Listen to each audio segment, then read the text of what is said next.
सभी प्रकार के सोने चांदी के दागिने खरीदी करो आप एक ही जगह अरमान ज्वेलर्स में। केडीएम के सोने पर रमजान के पूरे महीने मजदूरी बिल्कुल फ्री और वो भी 100% रिसेल के साथ। हमारा पता 71 सिद्धेश्वर पेठ, बीजापूर बेस, सोलापूर। जर तुमच्याकडे वेटिंग तिकीट असेल आणि तुम्ही रेल्वेने प्रवास करणार असाल तर ही बातमी तुमच्यासाठी। रेल्वेने वेटिंग तिकिटासंदर्भात एक मोठा निर्णय घेतला आहे। चेंगराचेंगरी आणि गर्दीवर नियंत्रण ठेवण्यासाठी वेटिंग तिकीट असलेल्या प्रवाशांना रेल्वे स्थानकाने प्लॅटफॉर्मवर प्रवेश दिला जाणार नाही, असे रेल्वे मंत्री अश्विनी वैष्णव यांनी जाहीर केले आहे। रेल्वे स्थानकावर गर्दी अनियंत्रित झाल्याने चेंगराचेंगरी सारख्या दुर्घटना घडतात। अलीकडेच मुंबईतील बांद्रा स्थानक आणि नवी दिल्ली येथे अशा घटना घडल्या। महाकुंभसाठी दिल्लीच्या स्थानकावर प्रचंड गर्दी उसळली होती। प्रमाणापेक्षा जास्त तिकीट विक्रीमुळे ही गर्दी वाढली आणि चेंगराचेंगरीत 18 जणांचा मृत्यू झाला। या परिस्थितीवर उपाय म्हणून रेल्वे आता कठोर पावले उचलणार। आता फक्त ट्रेन मधील उपलब्ध जागांनुसारच तिकिटे विकली जातील, त्यामुळे वेटिंग तिकीट असलेल्या प्रवाशांना स्थानकात प्रवेश नाकारला जाईल, असे रेल्वे मंत्री अश्विनी वैष्णव यांनी संसदेत सांगितले। गर्दी व्यवस्थापनासाठी अनेक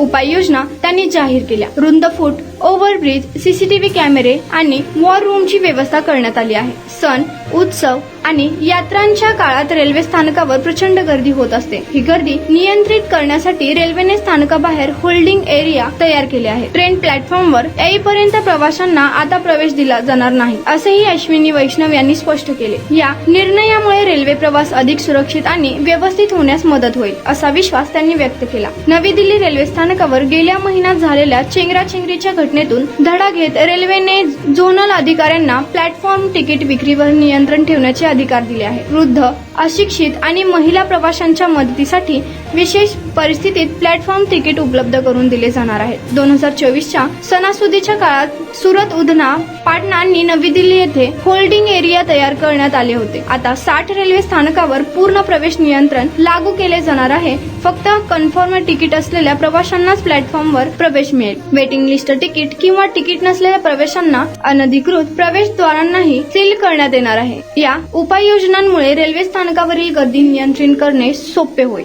खास गुढीपाडवा व रमजान ईद निमित्त लुनिया ईव्ही हब मध्ये या व 5000चा डिस्काउंट घ्या। पेट्रोल दरवाढीची चिंता नको, आता घरी आणा आपली आवडती ई बाईक, तेही सुळे सोलापूरच्या लुनिया ईव्ही हब मधून। जिल्ह्यातील सर्वात मोठे भव्य Divya showroom EV multi brand showroom, विक्री पश्चात उत्तम सेवा, एकदा अवश्य भेट द्या आणि टेस्ट ड्राईव्हचा आनंद घ्या। सोलापुरात जुळे सोलापूर परिसरात जोशी पेट्रोल पंपासमोर सोलापूर। तर आजच घरी घेऊन जा लुनिया ईव्ही हब।